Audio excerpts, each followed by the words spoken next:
10 horas em ponto. Muito bom dia, horário de Brasília. Tá começando o nosso Jovem Pan Morning Show aqui pela Jovem Pan. A revista radiofônica aqui você confere informação, prestação de serviço, entretenimento, tudo isso no nosso papo matinal dessa quarta-feira, 19 de julho de 2017.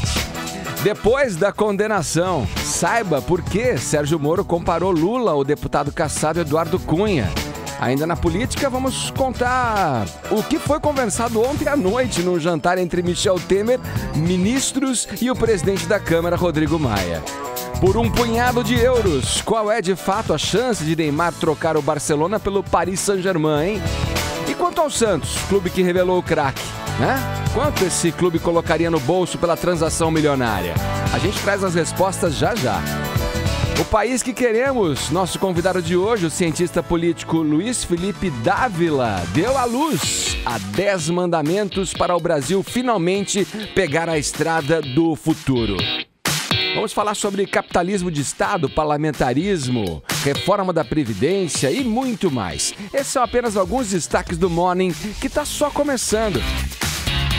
Sejam todos muito bem-vindos. Olá, Tonholi, bom dia Ellen Brau. Bom dia, Vini, bom dia, Arcon. Bom dia, você ouvinte que chega agora na programação para acompanhar a nossa conversa nessa manhã de quarta-feira. Ellen, bom, já dou bom dia para você de cara, né? Dizendo que o nosso departamento estruturado aí de hashtags avançadas fez um ótimo trabalho, como sempre, não? Você concorda comigo?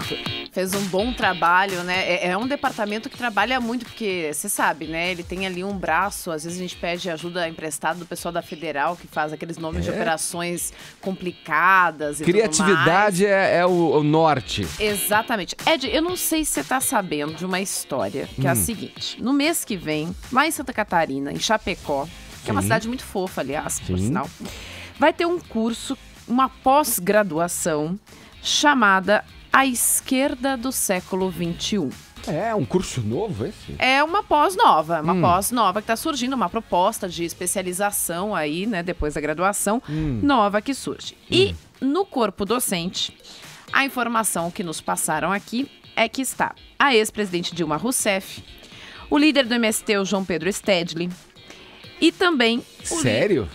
E também o líder dos trabalhadores sem teto, o Guilherme Boulos. Entre outras expressões aí da esquerda brasileira. Óbvio que quando foi divulgado, né, esse casting, logo a internet, logo a internet aproveitou para bombar e não perdoar, fazendo piadinhas, né? Coisas do tipo, nossa, vai ter disciplina de vitimismo. Quais seriam as disciplinas? Vai ter disciplina de estocamento de vento. Eita. Enfim, todo mundo fez piada de tudo na internet, ninguém perdoou aí o que vai ser esse curso, essa pós de nossa esquerda do século XXI. Tem uma matéria toda ministrada em francês, me disseram. Eu tenho uma informação aqui. É um pós-francês. Não sei se ele vai ficar bravo com essa divulgação, mas me parece que Cláudio Tonholi já tá matriculado nesse curso aí. É sério, Tonholi? Pô, Tog. Você já se inscreveu? Olha, eu me inscrevi ontem. E... ponto. Enfim, como uma homenagem a esse curso, né? E como uma forma de engajar o nosso Morning Squad, nós vamos fazer o seguinte essa manhã. Nós vamos subir para os assuntos mais comentados do país, tentando saber no que o nosso squad é especializado. E a nossa hashtag, então, será pós, caixa alta, Sei. caixa baixa. Pós tem acento, tá, gente? Sei. Pós, E aí vocês vão nos contar com memes, com gifs, com tudo que é lindo, Frases tudo de que é maravilhoso, impacto. frases de impacto, contando pra gente no que vocês têm pós ou no que vocês gostariam que as pessoas tivessem aí uma especialização nesse país. Pós, conta lá pra gente. Ô, Tonholi, com esse movimento que se faz na política atual, essa atual circunstância em que o Brasil se coloca e politicamente, qual seria uma pós interessante, hein? Pós em pós-verdade. Não, pra inspirar os nossos ouvintes. Eu falei ontem aqui uma coisa que fica martelando na minha cabeça, que é... Todo mundo no planeta está buscando um centro. A revista Economist, que é a Bíblia do Capitalismo, há pouco tempo fez uma capa perguntando onde está o centro, né? No mundo bipolarizado, a gente precisa de heteropolarizações, né? E então, eu me pergunto onde está o centro, a pergunta da Economist. A gente tem muita gente indo para uma dita esquerda, muita gente indo para uma dita direita. Quem se diz de direita defende que não haja privatizações, o que é um absurdo, né? Então você pega uma direita mais extrema, composta aí por militares, eles são todos contra as privatizações, né? Lembrando que ontem, por exemplo, a Eletronuclear anunciou 14 privatizações. Então eu me pergunto onde estaria o centro no mundo? Essa é a minha pergunta. E não sei também se o centro é uma solução. E eu quero pegar o caso de Emmanuel Macron, lá na França, que ele é um cara de centro. Você vê, na França, você tem um político para cada 75 mil habitantes. No Brasil, você tem um político para cada 350 mil. Lá eles encolheram em 5 vezes o nosso quadro político. Mesmo assim, o Macron, que é de centro, 4 ministros dele foram envolvidos em corrupção e renunciaram agora em junho em 48 horas. Quer dizer, a minha conclusão é uma só. Hoje não vale mais se é direita, esquerda ou centro. Vale um outro binômio. Exato. Ou é honesto ou é desonesto. Eu acho que é a nova questão. E todo mundo é honesto até se eleger.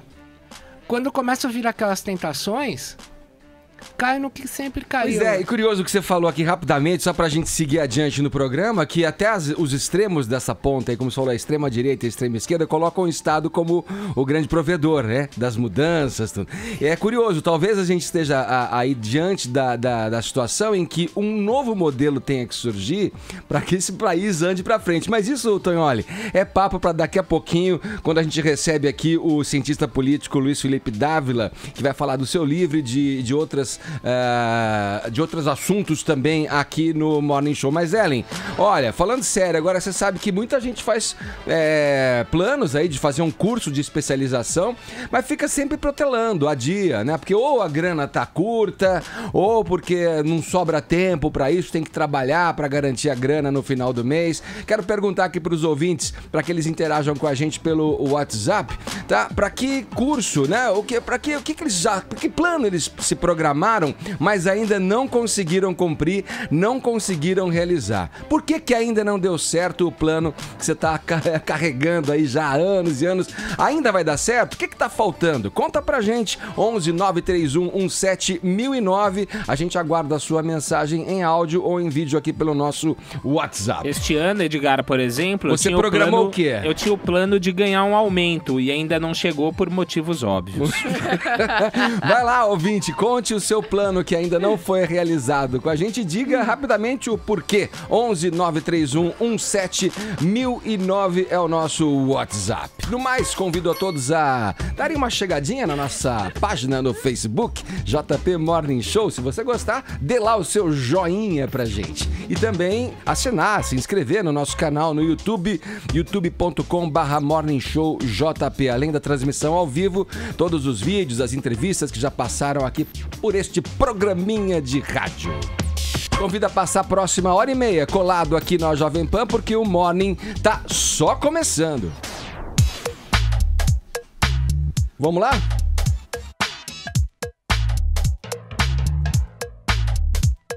Começar com você, Vini. Vamos bater um papo aqui. A gente vai abrir o programa hoje falando daquela que, se vingar, será a transação mais cara da história do futebol.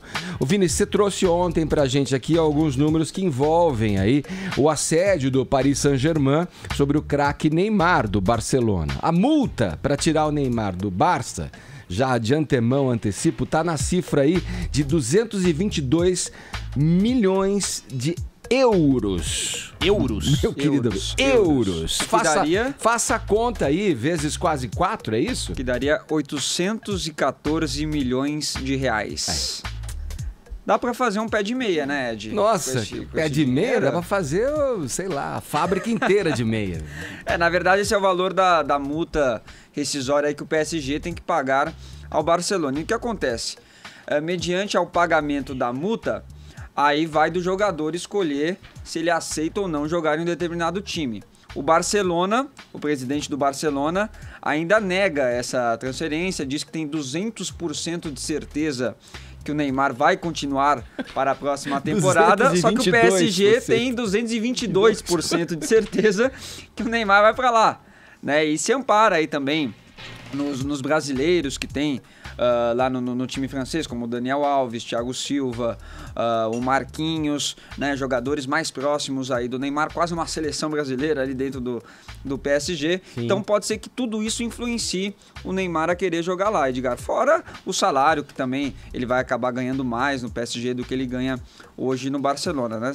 Todas essas questões, vamos ver, parece que tinha uma viagem marcada hoje do pai do Neymar para a França, o pai do Neymar que sempre tá ali no meio, sempre tá participando, e parece que ele não viajou.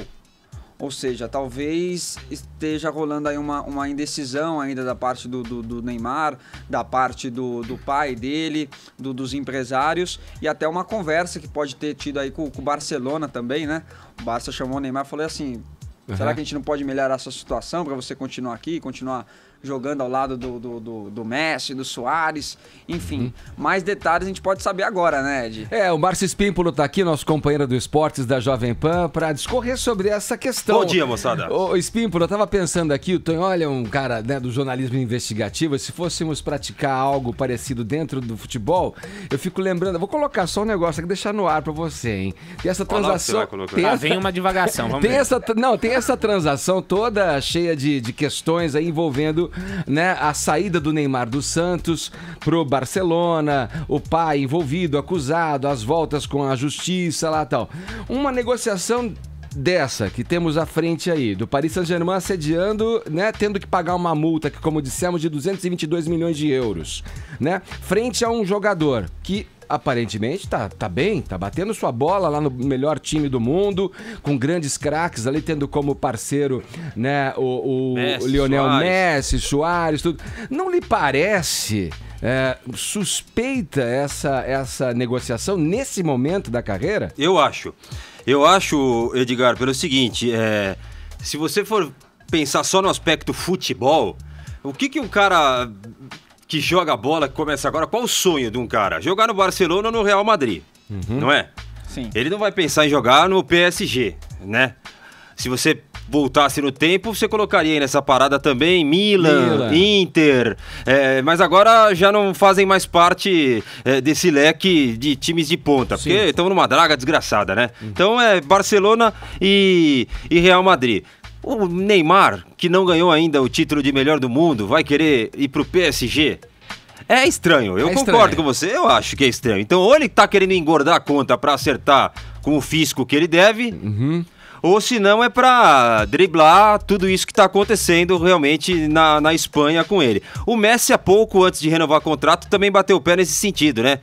O fisco fica me cercando aqui, tá na hora de eu ir pra outro lugar, falou até em futebol chinês... E aí acabou renovando com o Barcelona. Os caras querem ganhar um caminhão de dinheiro, não querem pagar imposto, não querem nada.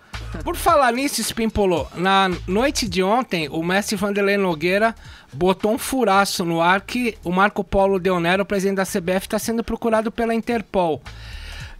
Como é que essas coisas se conectam? Você tá falando do aspecto do... Roubalheira no futebol. Tudo, né, não faz muito tempo o Ricardo Teixeira disse que não tinha lugar mais seguro que o Brasil, né, pra ficar. Exatamente. O ex-presidente da CBF, né? Exatamente. Sim. Agora, pra ele também pode dançar, né? Pode se dançar. o processo também vier pra cá, né? O processo que corre na Espanha, se vier pra cá, também ele vai dançar agora aqui no Brasil, né? Então... Pra quem pagava de gatão aqui no Brasil, não tem lugar mais seguro que o Brasil, isso também pode acabar. Que ele pode ser processado, julgado aqui e também a pena pode valer para o Brasil. Sim. Então isso que o Ricardo Teixeira disse que aqui era um lugar seguro demais para ele, também pode acabar. Esse pessoal achava que nunca seria julgado, nunca seria pego, não aconteceria nada com ele. Não, esse Isso paralelo vai acabar. Esse paralelo a gente trata diariamente aqui na questão política aqui, né? Conversando com o Augusto, com a Ellen, com o Tonholi aqui no Morning Show. Vamos girar um pouco o assunto, falar aí do retorno do Hernanes. O Hernanes, profeta. Desculpa, do futebol pro São Paulo? É um bom jogador, não é a posição que o São Paulo precisa, né? Vai resolver o problema? Não, acho que não. O Jusilei, o Petros. Jusilei, Petros e Hernanes. São Paulo precisa de lateral direito, precisa de um jogador para jogar com o Prato lá na frente, precisa de zagueiro, não precisa de jogador pro meio campo, né? Mas já que foi uma oportunidade, não tinha mais vaga para estrangeiro na China, o Hernanes sobrou na China, então ele tinha que procurar um lugar para jogar. Acabou achando uma porta aberta no São Paulo. E pra usar a tua expressão, essa draga que vive o São Paulo, feia a coisa, então hein? Não era culpa nenhuma do Rogério Ceni. Não era. O Rogério foi vítima da diretoria do São Paulo, né? Que já há muitos anos vem fazendo uma lambança atrás da outra, né? Que grande campanha você lembra do São Paulo nos últimos anos? Faz tempo. Só. É difícil você. Muricy Ramalho, olha quanto tempo faz. Ô, Márcio, parece que sempre que o São Paulo tá numa situação ruim, ele recorre a esses ídolos, né? Então traz o Muricy de volta, traz o Lugano de volta, pra agora desviar o foco, né? É bom isso, né? Você pega, traz um cara que foi ídolo e tal. O São Paulo não pode se contentar em só ficar escapando da zona de rebaixamento, pra desviar né? foco. Quando começam a atacar a diretoria, na segunda-feira, o assunto mais comentado do Twitter era a hashtag Fora Leco. Sim. Então é bom você contratar um ídolo pra você, né? Dá uma abafada. Lógico, vamos falar de outra coisa, vamos mudar um pouco o assunto, né? Então, é igual você tá mal em casa, briga com a mulher, você compra uma televisão, troca o sofá. Olha... É o que o São Paulo faz. A tática do Espímpolo. Valeu, Espímpolo. Um abraço, foi um prazer. Obrigado, até um abraço. mais. Esse Márcio Espímpolo do Esporte da Jovem Pan, falando com a gente aqui no Morning Show. Vamos agora, seguindo na programação, girar o assunto novamente para a política. Vamos a Brasília. O presidente Michel Temer e alguns de seus ministros se reuniram ontem com o presidente da Câmara, Rodrigo Maia. Luciana Verdolim, diretamente da capital federal, traz pra gente os detalhes, né, desse jantar. Luciana, bom dia pra você. Oficialmente a gente sabe aí, foi divulgado o que se tratou nessa conversa, nesse jantar aí na casa de Rodrigo Maia. Mas extraoficialmente também, certamente, eles falaram de outras coisas. Muito bom dia. Ouvintes, olha, o jantar começou já com uma situação bastante complicada, porque o jantar foi para desfazer um mal-entendido criado pelo próprio presidente Michel Temer, que ontem de manhã foi tomar um café com a líder do PSD, a deputada Tereza Cristina. O problema é que o presidente está sinalizando ao PSD que o PMDB pode receber aí os dissidentes do partido, mas o presidente da Câmara, o deputado Rodrigo Maia, também está fazendo essa mesma sinalização, também está conversando com o PSD. O partido, a legenda, a executiva do partido, está recomendando que o partido vote contra as propostas do governo. Só que esses dissidentes, eles estão votando com o governo do presidente Michel Temer, a favor das reformas, contra a denúncia que chegou da Procuradoria-Geral da República. Então tem um clima ruim dentro do partido, criou um clima ruim também entre o presidente Michel Temer e o presidente da Câmara. Oficialmente, eles disseram que nesse jantar de ontem essa questão nem foi discutida, que tudo está bem, que a paz está selada. Agora, a gente costuma dizer que quando todo mundo nega problema, é aí que tem problema mesmo. Então, ainda é cedo para dizer se esse mal-estar foi contornado. O presidente vai continuar conversando com o presidente da Câmara, ainda mais levando em consideração que é muito importante para aqui para o Palácio do Planalto garantir apoio lá na Câmara para barrar a denúncia contra o presidente Michel Temer logo na volta do recesso parlamentar. A votação está marcada para o dia 2 de agosto e a ideia é votar logo para poder, segundo pelo menos os aliados, poder voltar a discutir a reforma da Previdência. Agora, a situação está muito complicada, tanto para discutir reforma da Previdência quanto para discutir essa questão da denúncia, porque o governo sabe que ainda não tem os votos suficientes, por isso está fazendo barganha, está acenando aí com vários deputados com liberação de emendas, a atendendo pedidos de indicações para cargos políticos. Então, assim, está de recesso o Congresso Nacional, mas a movimentação aqui no Palácio está muito grande. É um sai de deputado o dia todo. Tá certo. Obrigado pelas informações. Luciana Verdolim falando com a gente diretamente de Brasília, nos trazendo aí informações a respeito dessa reunião, um jantar na casa do presidente da Câmara dos Deputados, Rodrigo Maia, com a presença do presidente Michel Temer. Augusto, Tognoli, Ellen, vamos lá. Um governo que está aí, tendo que livrar o próprio pescoço das acusações aí que vem sofrendo e tem que aprovar as reformas, né, que ele vinha buscando num ritmo, agora que estão meio paralisadas, fica fragilizado, fica tendo que passar distribuir ali a grana, como a gente falou ontem aqui no programa, para que as pessoas votem com o governo. E aí, quem começa? Ellen, você, vai. Não, na verdade a gente vem acompanhando justamente isso, quer dizer, essa negociata de emendas, essa negociata de liberação e concessões dentro dos projetos que são essenciais, e daqui a pouquinho a gente vai avançar, a gente vai ver que tem paralelos não só aqui no Brasil, mas já tem paralelos fora do Brasil de situações semelhantes. Quanto menor a popularidade, menor o poder de realmente conseguir discutir o que é sério para o país. Sim. Que o governo tem. Então, assim, o governo tem questões essenciais a serem debatidas, questões de protagonismo que estão sendo debatidas, né, a reforma trabalhista, previdenciária, mas que, diante de um governo que não tem popularidade, não conseguem ser tocadas, não conseguem ser feitas. E aí a gente viu esse jantar ontem, que mais uma vez, é muito engraçado, né, a Luciana Verdolim. Então, né? Muito jantar, aliás, né? Quantos jantares a gente está financiando por aí, né? Aí a Luciana Verdolim diz, oficialmente eles vêm dizer que mas tudo bem, foi só um jantar, foi só uma confraternização, não tem nada. Como assim, né? Todo mundo comemorando o quê? Todo mundo sabe que não tem nada para ser comemorado, todo mundo sabe que a situação é periclitante, todo mundo sabe que a situação tá osca, e que o poder de barganha do governo é muito pequeno, aliás, é inexistente. Então, tem que fazer concessões, tem que fazer trocas, e ficou travado e ficou nulo. E a gente vai ficar esperando até o início de agosto, com tudo travado no país, para uma situação que realmente não se resolve. E aí, Tognoli, Augusto? Augusto, please. Olha, o governo frágil não consegue discutir os problemas da nação, os problemas reais, porque fica perdido aí nessa luta pela sobrevivência. O noticiário da primeira página dos jornais, a gente já sabe na véspera, agora a primeira página dos jornais é desoladora. Você não vê uma ideia, uma proposta, nada.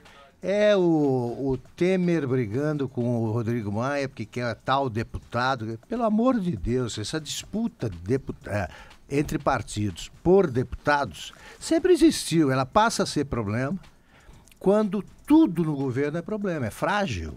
Então o Rodrigo Maia quer tirar o seu pedaço, o PSDB quer tirar o seu pedaço, o próprio PMDB se divide. Isso tudo, eles estão disputando os restos de um governo. O governo é muito fraco.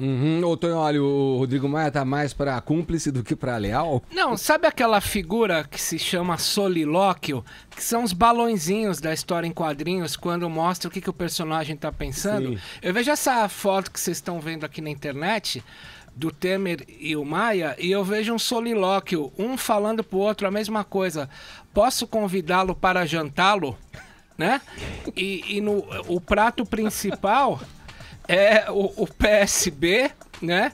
E vale lembrar que se você for na página do Partido Socialista Brasileiro, do qual fez parte, aliás, o Eduardo Campos, morto em 2014, que, aliás, constou, mesmo morto, na lista da Odebrecht, você vai ver que o PSB é um partido fisiológico que, aliás, subscreve o Foro de São Paulo, aquele foro anti-imperialista fundado em 1990 pelo Fidel Castro. Então, hoje eu consigo entender, quando o Temer assumiu, ele falou, né, Vini, vamos fazer um presidencialismo de coalizão, que é um termo que ele roubou do cientista político Sérgio Abranches.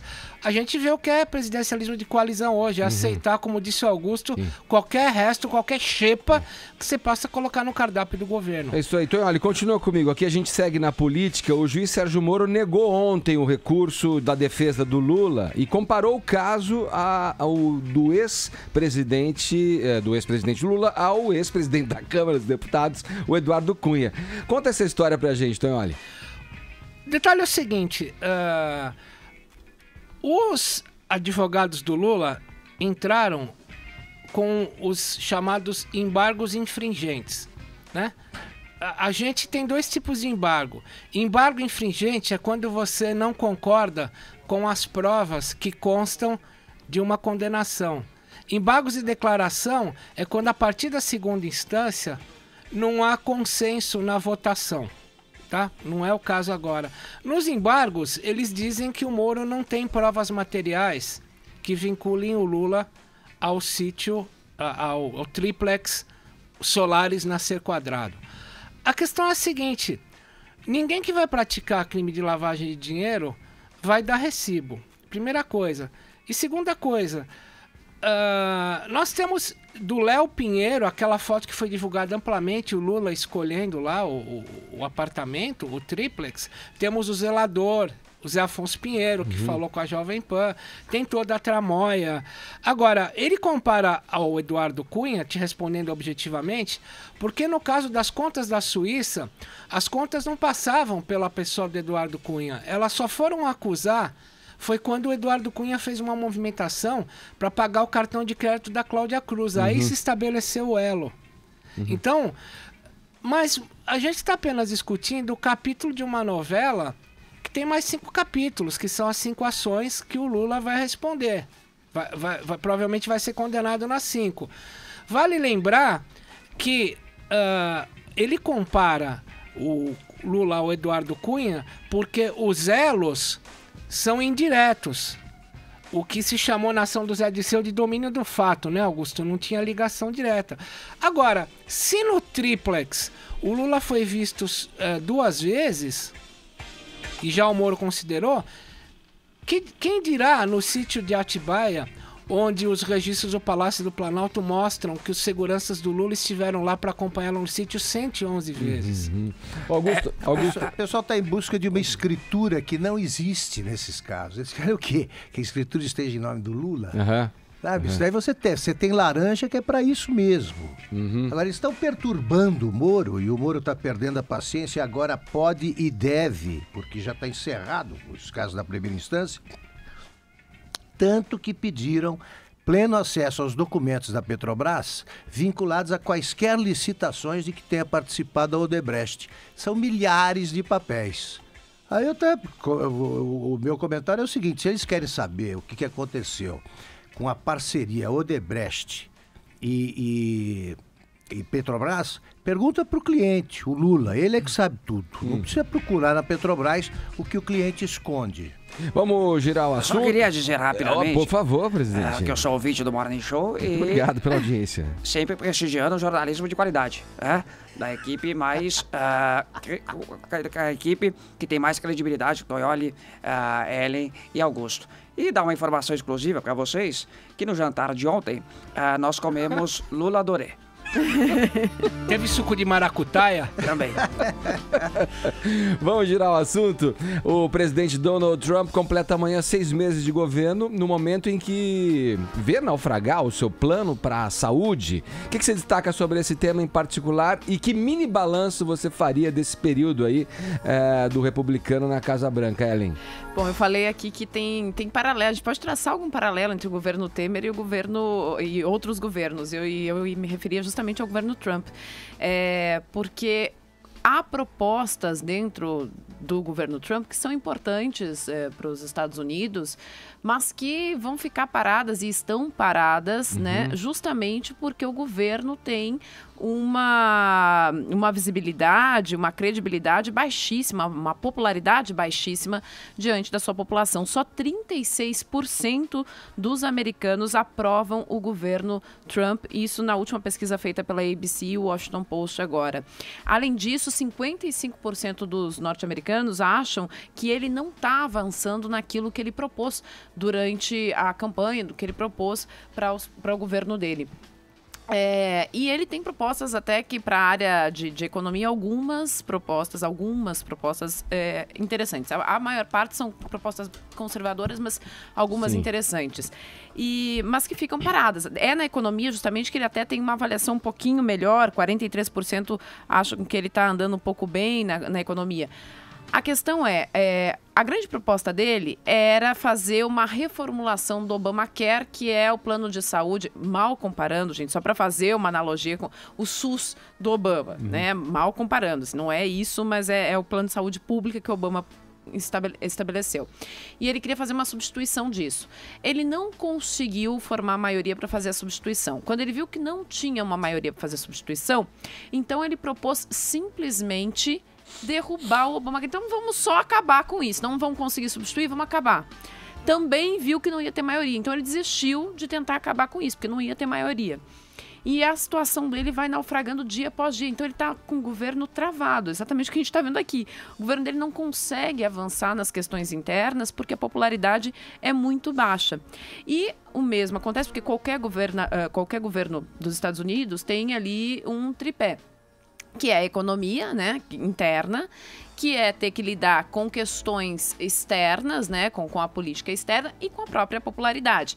E aí, na política externa, ele está numa situação extremamente complicada, porque a cada dia avançam as investigações e vão comprovando a relação dele com a Rússia, a influência que a Rússia teve na campanha. Agora, o envolvimento... O filho dele fez um Twitter em que tentava se dizer transparente, dizendo, olha, realmente, eu tive uma reunião ali com membros, né, da Rússia, só que ele não revelou exatamente quem estava na reunião. E aí o The New York Times vai lá, faz uma investigação e diz, não, quem estava na reunião tinha lá advogados, tinha lá membros que inclusive são suspeitos de serem espiões que estão nos Estados Unidos. E 60% da população americana hoje acredita que a Rússia teve influência no resultado da eleição. Então, a situação dele, ele chega aos 6 meses de governo sem conseguir a principal proposta, que era a história de rever o Obamacare, chega com a popularidade muito baixa, chega com uma suspeita seríssima de influência da Rússia na eleição, no resultado da eleição, e com um dos piores dos cenários, até uma possibilidade de impeachment, o que não acontece nesse momento, porque a gente tem eleição, renovação de parte do Congresso no ano que vem. Então, os republicanos não querem fazer ali um motim, porque fica ruim para os próprios republicanos. Mas ele chega muito ruim, muito enfraquecido nesses 6 meses de mandato. Ok, antes de ir para o intervalo, dar um recado aqui. Use a tecnologia para transformar o seu futuro com a graduação à distância Univeritas. Você pode estudar pelo celular, tablet ou computador. Para rever as aulas, você basta entrar no sistema e ver as aulas que você quiser, interagir com os professores. A Univeritas faz parte do grupo Ser Educacional, um dos maiores do Brasil. Acesse o site univeritas.com, consulte o polo mais próximo e aproveite essa oportunidade exclusiva. Matrícula por apenas R$ 49,90. Univeritas chegou para transformar. Agora 10h33, horário de Brasília. A graduação à distância Univeritas vai transformar seu futuro com um modelo de ensino humanizado, porque os professores estão mais próximos dos alunos. O Fábio tá na boa em casa, numa webconferência. Humanizado porque tem tutor guardião. A Paloma sempre fala com ele quando está com dúvidas. E a Silvia faz graduação à distância Univeritas porque sabe que ao se formar, ela vai ter um diploma reconhecido pelo MEC e pelo mercado. Univeritas chegou para transformar. Seguindo com o Morning Show dessa quarta-feira, agora a gente recebe aqui o cientista político e diretor-presidente do Centro de Liderança Pública. Ele que já está aqui com a gente no estúdio, compondo a nossa bancada. Quem nos acompanha pelo nosso canal no YouTube já está vendo aí a capa do seu mais recente livro. Vamos colocar aqui para os ouvintes que nos acompanham. Olha aqui, ó. 10 mandamentos do país que somos ao Brasil que queremos. Luiz Felipe Dávila, seja muito bem-vindo aqui ao nosso Morning Show. É um prazer estar aqui com vocês. Obrigado pela presença. Olha, nessa, posso chamar de cartilha aí, né, que você escreve, né, entre outras coisas sobre a necessidade de se adotar o parlamentarismo, de centralizar o poder, disseminar a meritocracia dentro do funcionalismo público, acabar com o chamado capitalismo de Estado aí, né? Entre outros assuntos que você aborda nesse teu trabalho. Esse modelo aí não corre o risco de ficar sempre na teoria, ficar sempre no papel, né? Isso vendo aí frente à classe política que nós temos hoje aí, em grande parte fisiológica, corporativista e sem habilidade para exercer o papel que estão ali para exercer. Eu acho que tem duas coisas importantes. Primeiro que a rua entrou no jogo político já faz uns 2, 3 anos, né? A rua se mobiliza e hoje Brasília tem medo das ruas. Então isso é importante, é uma força importante para gerar mudança. Segundo que a gente tem uma turma jovem aí, que eu falo entre 20 e 35 anos, disposta a entrar no jogo pela primeira vez. O que muda também. A gente vê muita gente pensando em renovação política, e querendo disputar a eleição, entrar no jogo. Então isso tudo eu acho que tem uma força renovadora na política nacional e que tendo uma agenda dessa como os 10 mandamentos, dá-se um senso de pauta e propósito para essa turma lutar por essas mudanças importantes, né? O teu livro, antes de passar aqui para os amigos, aqui, é um livro para o leigo. É um livro para leitura, para as pessoas se balizarem e conhecerem melhor os meandros do mecanismo que rege o país. É isso aí. E mais do que isso, dá um certo norte para as pessoas que querem se engajar politicamente. Sim. E para se aprofundar nesses temas. Na verdade, são 10 temas, né? 10 mandamentos. E nesses 10 mandamentos permite às pessoas que quiserem, umas lutarem pelo voto distrital, outra pela descentralização do poder, federalismo, meritocracia no serviço público. Cada um pode ali abraçar uma causa, uma bandeira e lutar para ajudar a fazer essas mudanças importantes no país. Luiz Felipe, você acha que a rua que você se referiu, e eu concordo inteiramente com a importância dela nesse processo, já compreendeu como as reformas são necessárias? A rua compreende, mas o que precisa agora é uma mobilização mais intensa. Era muito fácil trazer as pessoas à rua quando era a questão do impeachment. Mas quando a gente está falando de reforma trabalhista, previdenciária, são temas mais áridos. Mas eu acho que a gente tem que... Se a gente não consegue levar a rua para essa mobilização, Augusto, nós que estamos errando na narrativa. Nós precisamos explicar para as pessoas. Quando a gente chega a falar a reforma da Previdência acaba com privilégio no setor público, é uma reforma para destruir privilégio, eu acho que isso é uma coisa que motiva as pessoas, mobiliza as pessoas. Então eu acho que nós temos hoje um problema de comunicação. Nós não conseguimos transformar isso em narrativas que as pessoas se mobilizam para lutar para as reformas. Isso que eu ia te perguntar, faltou comunicação do próprio governo com a população também, explicar melhor esses passo a passo da reforma? Não há dúvida. Por exemplo, a reforma previdenciária, eu desde o início defendia que nós tínhamos que dividir a reforma do setor privado e público, e só fazer do público, porque do público é 80% do problema, é ali que estão concentrados os grandes privilégios, e isso faria facilmente que a população se mobilizasse a favor de uma reforma que, no fundo, acaba com os privilégios do setor público, que hoje causam distorções inacreditáveis, como, por exemplo, 1 milhão de funcionários públicos aposentados custa a mesma coisa que 33 milhões de trabalhadores na iniciativa privada. Então, essa guerra contra privilégios é uma coisa que a população se engaja. Agora, quando se misturou a reforma, ninguém entende mais essa guerra essas regras de transição. Quem está aposentado acha que vai perder a aposentadoria. Aquele que vai se aposentar está com medo, está correndo para se aposentar antes da hora porque não sabe qual que é a regra que virá pela frente. Isso criou uma confusão. Então, como você falou, a comunicação pecou muito para desmobilizar as pessoas em torno das reformas. E aí o PT simplifica as coisas espertamente, né? e insiste nessa cantilena. Vocês vão perder, isso é prejudicial. Agora, eu vou usar como exemplo um trabalho do próprio Luiz Felipe. Você fez eu já te disse isso, você fez mostrou um vídeo, né? Isso. Especialmente feliz mostrando a questão da reforma da Previdência. Isso. aparece assim, explica como é que é o vídeo. O Você vídeo é sabe explicar interessante. melhor. Você é contra a reforma e, no fundo, é um jogo de erro e acerto e você vai descobrindo que você é a favor da reforma. Você é contra assim, o privilégio? Sou a favor. Você é contra a reforma? Tá? Aí aparece uma pequena multidão lá, desenhada, né? Quase todo mundo. Aí ele vai perguntando, né? Você é contra os privilégios do funcionalismo público? Sou contra. Aí você é contra... vai dando os exemplos das deformações e no fim ele conclui, tá certo? Então você é a favor da reforma. O governo não faz uma coisa dessa. Por quê, Luiz? Isso aí que eu ia tocar.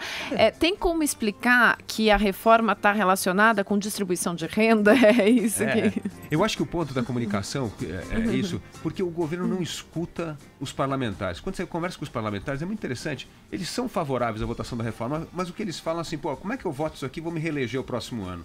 Então, no fundo, e é legítimo. Então, nós... Estão desinformados. Estão desinformados e nós não conseguimos explicar. Então, o que nós fizemos com o vídeo é escutar as pessoas na base, entender quais são os seus medos e voltar e fazer filmes para endereçar os medos. Foi grande a repercussão do Foi vídeo? muito grande. O governo até queria adotar o filme como uma campanha oficial. Eu falei, tem tanta gente mobilizada em torno de campanha, vai adotar o nosso, né? E eu falei, lógico, tudo que ajudar a reforma, nós vamos colaborar. Mas o ponto é, você tem que escutar as pessoas, o que elas têm medo. E mesmo na reforma da Previdência, tem que escutar. O que eu tenho medo? Eu tenho medo de perder minha aposentadoria. Eu tenho medo que essa nova regra vai prejudicar. Mas, a gente tem que explicar para as pessoas. Sim. Luiz Felipe, como você definiria capitalismo de Estado? Eu definiria capitalismo de Estado como o sistema que tem hoje no Brasil, que é, se você não tiver ajuda do Estado, o seu negócio não funciona. Então, o que acontece? 40% do PIB brasileiro passa pelo Estado brasileiro. Ou seja, você então precisa... Veja só, reforma tributária. Por que a gente não tem um tributo que é igual para todo mundo? Você tem um PIS e COFINS para cada setor, para beneficiar... Isso vai criando reservas de mercado, isso cria essa bolha do protecionismo. O Brasil perde competitividade, perde produtividade e prejudica enormemente a economia. Então o capitalismo de Estado é uma interferência abusiva do Estado que deforma as regras do mercado, prejudicando lei de oferta e demanda e fazendo com que haja livre concorrência, a competição e uma produção maior na economia. Você diria que tem um capitalismo de Estado inverso, ou seja, empresários chegam no Estado, tipo Ike, tipo Joesley, para obter vantagens, é isso? Não há dúvida, por isso que eles são os maiores financiadores de campanha. Aí é a ilegalidade. Né? Você financia a campanha porque você tem muito interesse em obter alguma forma de proteção do Estado para o seu negócio. Então ali você cria as verdadeiras barreiras. Pode ser sanitária, tributária, legal, regulatória. E isso distorce completamente a economia e impede que novos players entrem no mercado. Mas isso é uma característica do capitalismo de Estado, na verdade. Exatamente. Não é inverso. Isso é uma característica em todos os locais em que existe capitalismo de Estado. Você cria empresas, grandes empresas, para orbitar em torno do... É uma das... Aliás, se você olhar as grandes companhias brasileiras, todas estão ligadas a negócio do Estado. Pega lá a lista das 40 maiores empresas brasileiras, todas estão ligadas ao Estado. E isso fica evidente cada vez mais nas eleições, quando essas grandes corporações, essas grandes empresas privadas doam para as duas siglas que estão na disputa, porque independentemente de quem ganhe, eu vou ter assegurado o meu trânsito dentro desse governo aí.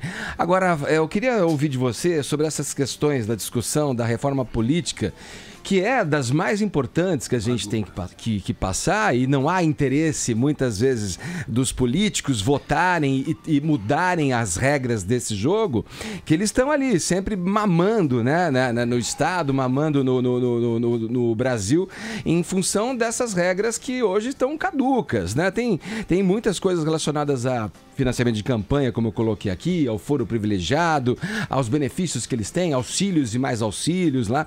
Quais os mandamentos que estão nesse teu livro que deveriam ser seguidos, ou pelo menos ouvidos, né, pela população, e para que a gente saiba claramente, né, o que precisa ser feito dentro dessa chamada reforma política? Olha, a reforma política para mim tem duas questões fundamentais. Primeiro é a adoção do voto distrital. Nós precisamos adotar o voto distrital. Por quê? Porque o deputado precisa estar perto da sua base. As pessoas precisam fiscalizar e cobrar o seu deputado. Como é que funciona o voto distrital? Você pega assim, o Estado de São Paulo, por exemplo, tem 70 deputados no Congresso. Então o que nós fazemos? Vamos dividir o Estado de São Paulo em 70 distritos eleitorais E o seu deputado só pode disputar a eleição naquele distrito. Então você, se vota aqui na Paulista, você vai saber quem é o deputado da região da Paulista. E a campanha é barata. A campanha fica muito mais barata, ele não tem que percorrer o estado inteiro. Ele fica focado numa base. Tá próximo do eleitor. Tá próximo do eleitor. Todo mundo que votar é sabe cobrado. que ele é cobrado. A gente pode trazer exemplos para os ouvintes de lugares em que adotam isso e que deu certo, que tem... Sim, por exemplo, países que têm voto distrital. Austrália, Estados Unidos, Inglaterra, Alemanha. Então, todas as grandes democracias, quando você olha assim, são votos distrital. Por quê? Porque é a forma de você poder cobrar e fiscalizar o seu representante. É outra coisa. E o bom deputado pode voltar para sua base e prestar contas do que ele vem fazendo, como é que ele vem defendendo as medidas. Então, é muito importante. Voto distrital puro. Voto distrital puro. Precisamos do voto distrital puro. Tem nada de listão. Como exemplo, a Inglaterra. O Churchill precisava vencer no seu distrito para continuar combatendo a Alemanha nazista. Por exemplo, ele tinha que se explicar em casa. Sim. E perdeu depois da guerra. É verdade. É exatamente isso. Um tremendo estadista. Então, mas o voto, é importante explicar essa história do voto distrital, porque é exatamente o oposto do distritão, que é o que está na pauta do jornal hoje, né? Então, eu disse, o que é o distritão? O distritão é o estado inteiro, é um único distrito eleitoral e os 70 mais votados serão eleitos. Isso beneficia demais quem tem máquina, quem tem essas ligações do clientelismo político. Então, nós somos contra o distritão, a favor do voto distrital. E a segunda coisa fundamental nessa reforma é acabar com o financiamento público de partidos políticos. Isso é uma vergonha, porque nós estamos pegando dinheiro do contribuinte, que poderia estar indo para escola, saúde, investimento em transporte e financiando campanha política. Eles querem fazer agora um número absurdo de 6 bilhões de reais, que esse é o fundo eleitoral. Fundo partidário. Mas tem dois, tem o fundo partidário. Fundo partidário já é 800 milhões para sustentar os partidos. Isso. E agora eles querem criar 6 bilhões no fundo eleitoral só para a época eleitoral, para poder financiar as campanhas políticas. Aí não dá. São hoje mais de 30 siglas, né? E não é possível que haja tanta distinção ideológica, né? Para justificar esse número tão elevado de siglas partidárias. São 30 partidos, 29, sei lá, e nenhuma ideologia. Nenhuma ideologia. Olha, se você pensar, o imposto, o famoso imposto sindical, a contribuição sindical que, graças a Deus, foi derrotada agora na reforma trabalhista, equivaleria hoje a 2 bilhões, 3 bilhões de reais. Com 3 bilhões de reais, quantos sindicatos nós temos no Brasil? 16 mil. Se nós tivermos 6 bilhões de fundo partidário, nós vamos ter 16 mil partidos políticos daqui a pouco, porque é um incentivo para se criar um partido político. Bom, a gente vai fazer uma pausa aqui na conversa com o cientista político Luiz Felipe Dávila, aqui conversando com a gente no Morning Show. Daqui a pouquinho a gente segue nesse papo, agora 10h49, horário de Brasília. Segue a nossa conversa com o cientista político Luiz Felipe Dávila aqui no Morning Show. A gente estava falando aqui da reforma política, passando pelo assunto da reforma política, Luiz Felipe. É muito difícil, a gente falou há pouco da dificuldade da comunicação, né, do governo deixar claro para a população, né, as mudanças, as reformas necessárias. E com a reforma política não é diferente, né? A gente falou em voto distrital, por exemplo, nós temos o voto distrital puro, o voto distrital misto e o distritão. Qual a principal diferença entre eles? Então, o distritão o estado é o único distrito e os 70 deputados, no caso de São Paulo, que tiveram o maior número de votos, se elegem deputado. Esse é o distritão. Mas aí você favorece os chamados caciques dos partidos, lógico, os maiores nomes. O maior apoio dos prefeitos e da máquina partidária vai se eleger.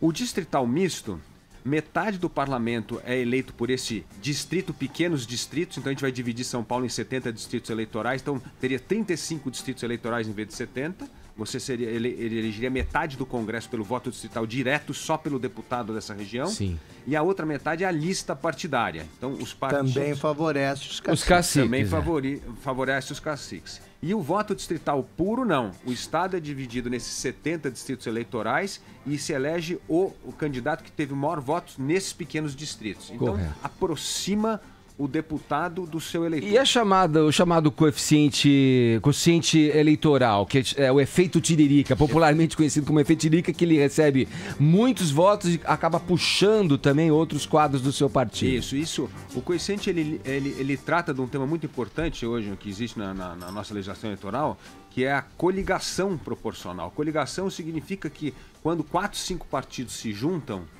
o seu voto não vai só para o candidato, ele vai para a coligação. Então o que acontece? Isso fica virando um cheque especial que ajuda os candidatos que não tiveram voto suficiente para se eleger. Olha que número importantíssimo. Hoje, no parlamento, nós temos 513 deputados. Sabe quantos são eleitos com voto próprio sem usar esse cheque especial da coligação? 35 deputados em 513. É ridículo. O resto, todo mundo precisa do cheque especial do Tiririca. Então pega o Tiririca, por exemplo. Ele tem 1 milhão de votos. Para se eleger deputado em São Paulo, ele precisa de 300 mil. Então ele usa esses 300 mil para se eleger, né? E aí o que acontece? O resto vai para o cheque especial. O excedente vai para tudo. E aí esse ajuda um cara que teve 80 mil, 50 mil, 40 mil votos. Valdemar Costa Neto. A se eleger. Então todo mundo usa cheque especial. Então só 35 parlamentares em 513 têm voto próprio. E isso precisa acabar. E isso está no projeto, aliás. Nesse projeto da reforma política, 2 coisas importantes que a gente precisa defender, apoiar, porque já está no projeto. Que é a cláusula de barreira, ou seja, os partidos que não tiveram 2% dos votos nacionais não podem ter representantes. E a outra coisa é o fim das coligações proporcionais. Aí o efeito Tiririca acaba. O Tiririca se elege no distrito dele, mas não carrega outros deputados que não tiveram votos. Quer dizer, aquela velha alegação, né, do Congresso para justificar aí a sua existência, a sua importância, aquela... Somos representantes do povo. Não é bem assim. Não é bem assim, né? E causa distorções incríveis. Porque, por exemplo, é uma pessoa que teve 20 mil votos na coligação do Tiririca se elege, e outro que teve 100 mil votos num outro partido tá fora. Tá fora. Sim. Aliás, nesse efeito Tiririca, nós temos um foragido da justiça, que é o ex-delegado Protógenes Queiroz, que entrou no vácuo do Tiririca, foi condenado pelo STF e hoje vive de favores de amigos na Suíça. Ele teve 20 mil, 15 mil votos, 10 mil votos. Ô, Felipe, no seu livro dos 10 mandamentos, você manteve o mandamento bíblico não furtarás? Mais importante, né? Muito importante. Esse vai ser o extra, o 11º. Felipe, eu sei que é uma pergunta um pouco simplista, mas acho que vai iluminar muito o ouvinte. Para você, no Brasil atual, quais são os conceitos de direita e esquerda? Bom, olha, eu diria o seguinte, que a gente pode dividir assim, que direita são as pessoas que defendem a liberdade, seja ela liberdade individual, liberdade de mercado, e a esquerda é que preza mais a igualdade, mesmo em sacrifício da liberdade. Então, a questão da igualdade é o que pauta a pauta da esquerda, e a liberdade é a defesa da direita. Eu acho que esse pode ser 2 divisões bem interessantes para a gente poder entender esse norte ideológico entre uma coisa e outra. Então, aqueles que são a favor da igualdade, sim, são pessoas que falam é melhor restringir um pouco a liberdade e ter igualdade no país, e outros falam, não, nós precisamos ter liberdade, porque a liberdade é, sim, a força motora da mudança no país. Luiz Felipe, nosso papo está muito interessante, você pode estender um pouco mais a conversa com a gente? Daqui a pouquinho podemos voltar a falar sobre isso? Por favor. Daqui a pouco a gente segue na conversa aqui com o cientista político Luiz Felipe Dávila, conversando com a gente aqui no Morning Show nessa manhã de quarta-feira, e eu vou dar mais um recado agora aqui para você, ouvinte do Morning Show. O que você e sua família fariam com R$1 milhão, hein? Uma bela grana, hein? Sei, você não faz ideia, né? Então é bom começar a fazer planos, começar a pensar direitinho. Porque você pode ganhar. Com a promoção Johnson & Johnson Domingo em Família, você pode concorrer a R$10 mil todo domingo e R$1 milhão no final da promoção. É super simples. Basta comprar um dos produtos participantes, cadastrar o código no site da promoção e pronto, você já estará concorrendo. Participe! Para mais informações, busque por Promoção da Johnson no seu navegador e cadastre-se. Agora, 11 em ponto, o horário é de Brasília. Daqui a pouquinho a gente volta.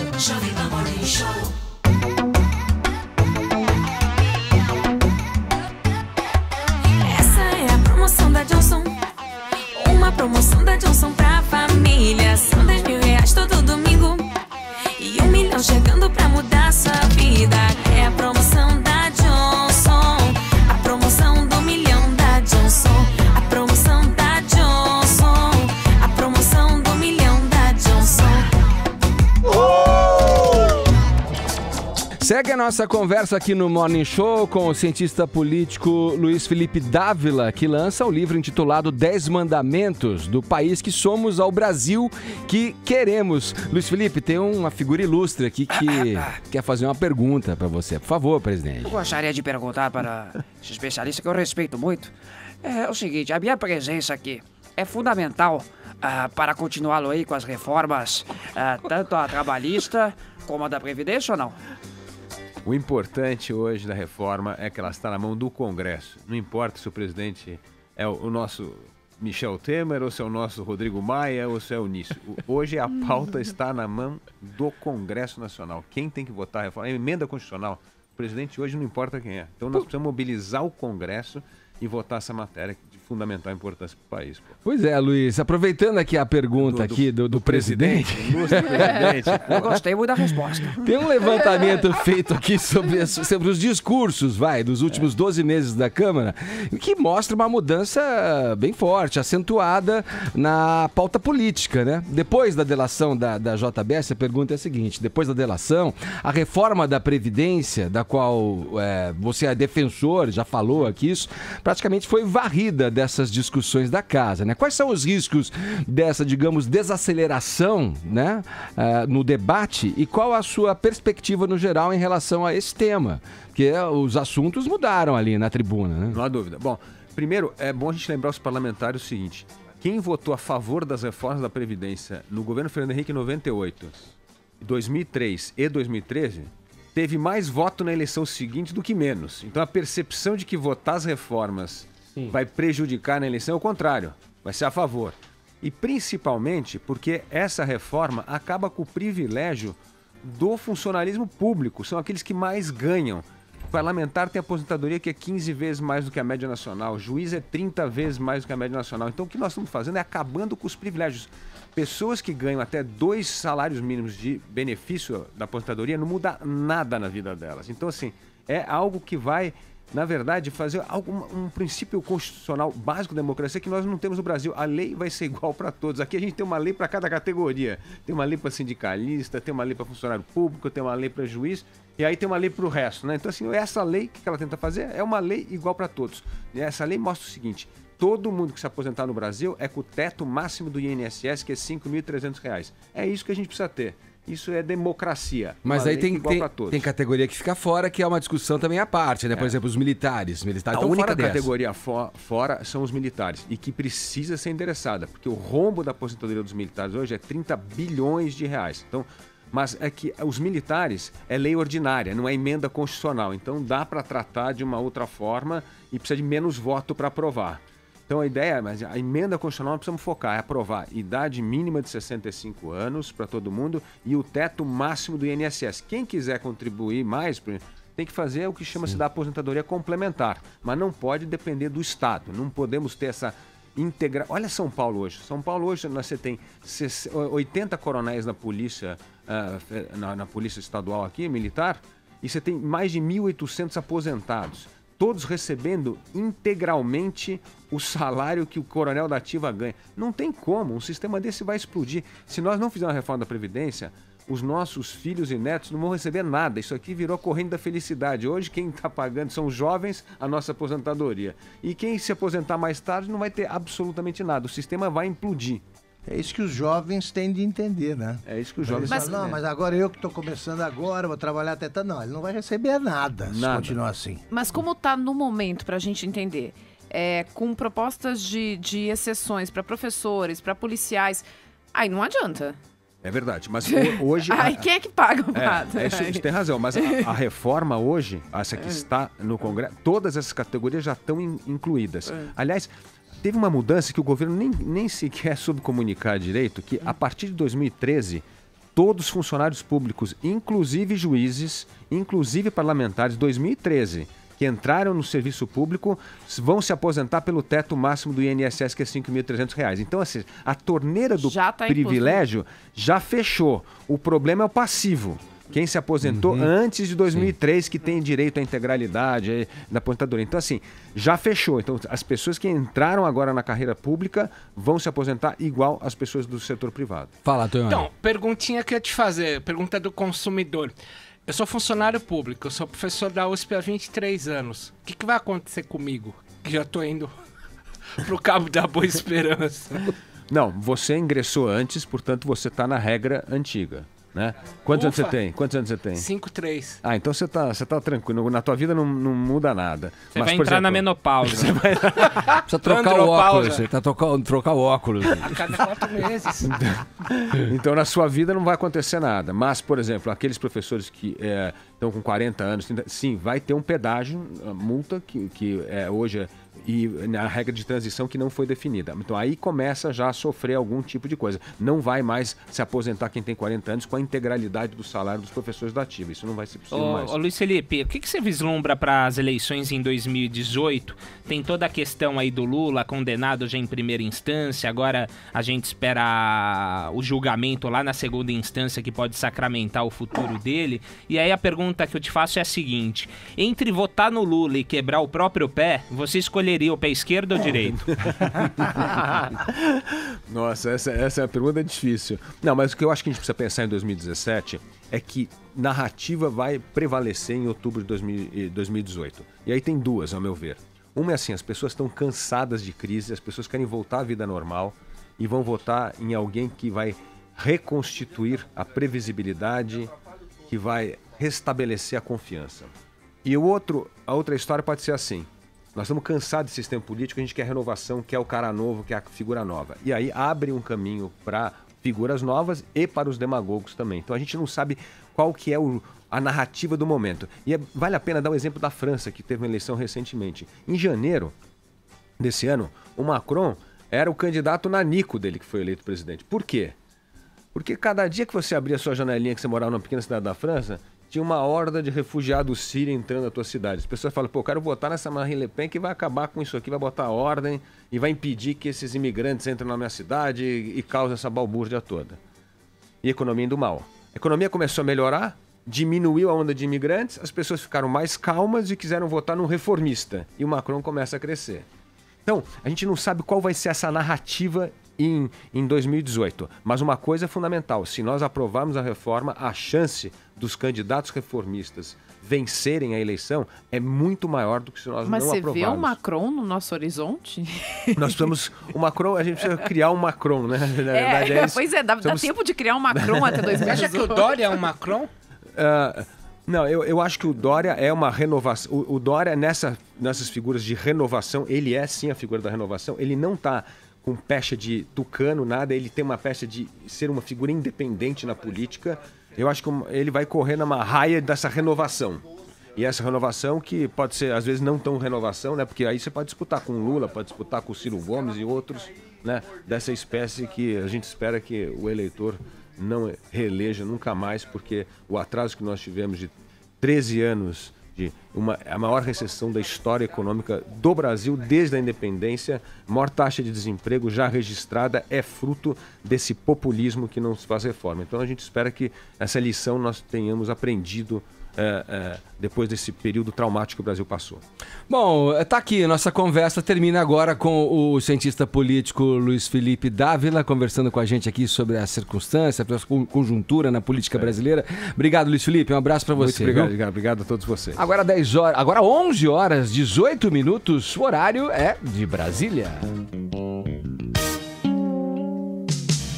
Jovem Pan Morning Show.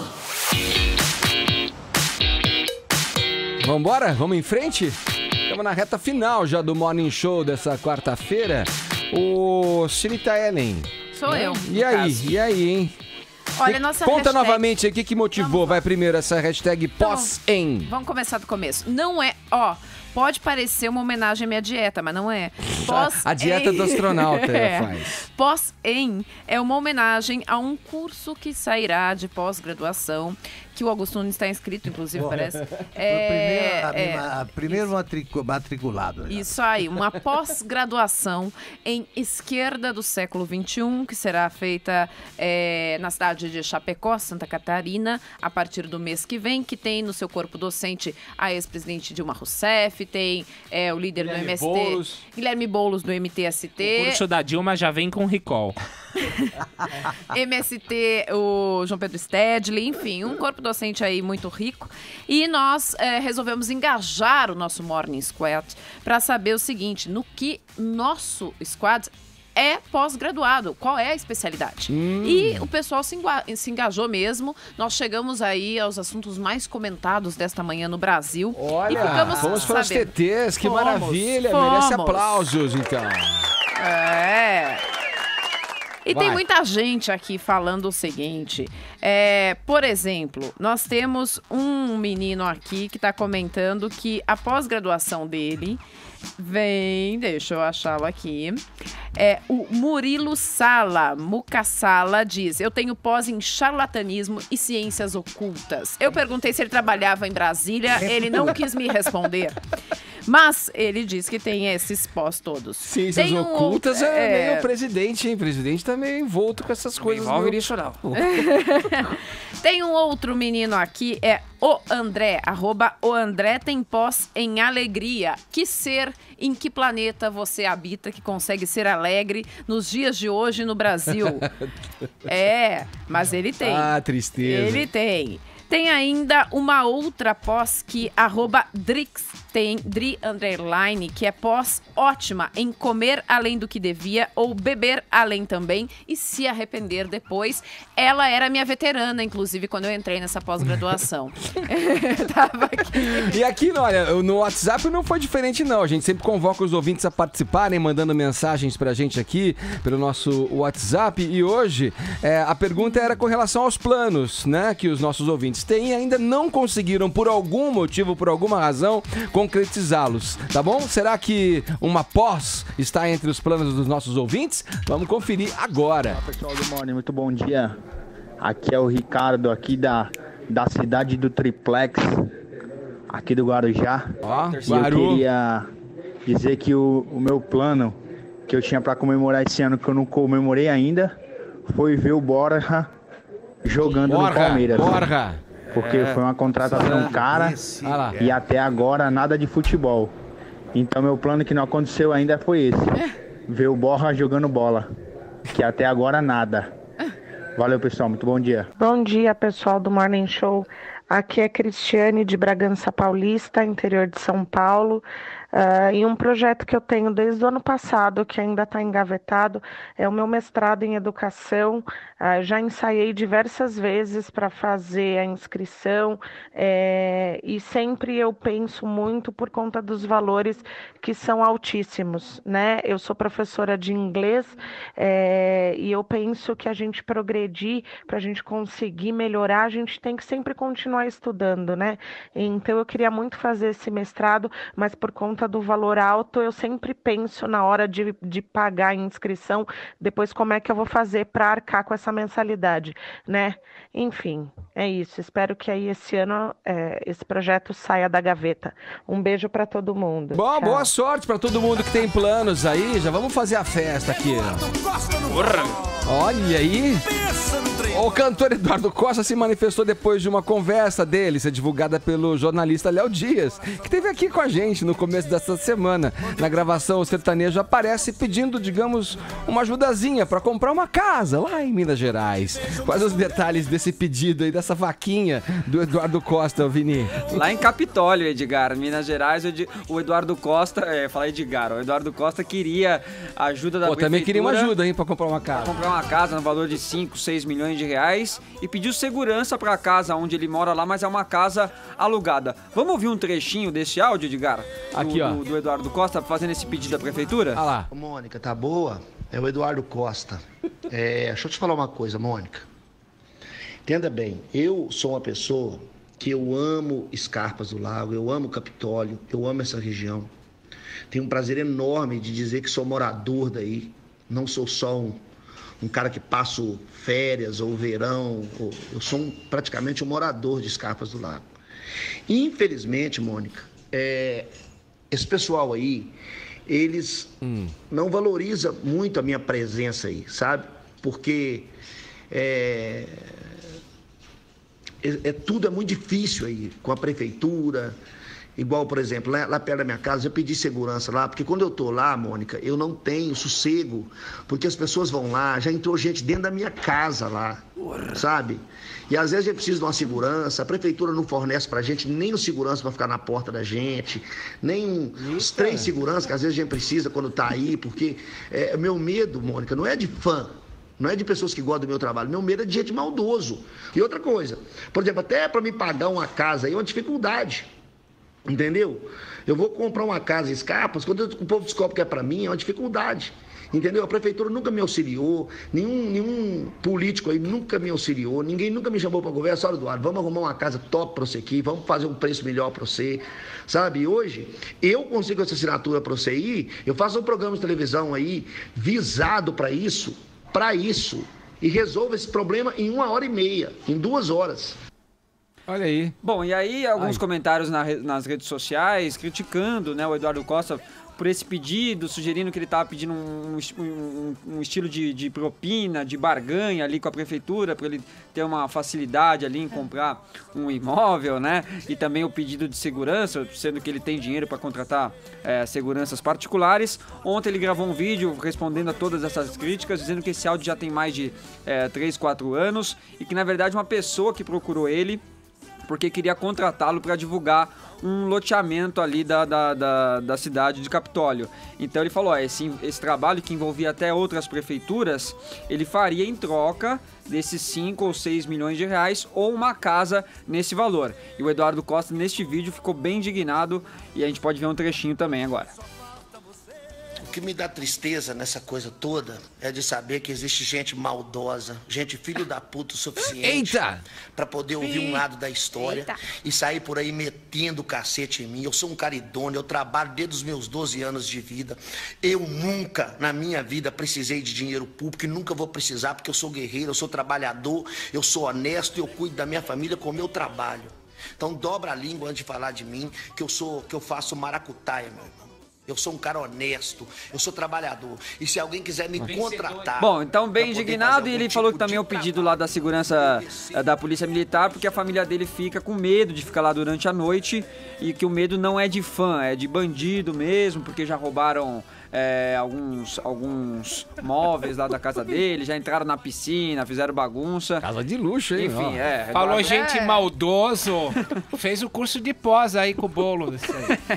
É isso, Ed. Vamos pros ganhadores? Quem é que leva? Ellen, vamos lá para os nossos twitteiros vencedores, vai. Vamos lá. Nós temos aqui no Twitter o prêmio para o menino que tem pós em charlatanismo e ciências ocultas, o @Mucassala. E aí, Vini?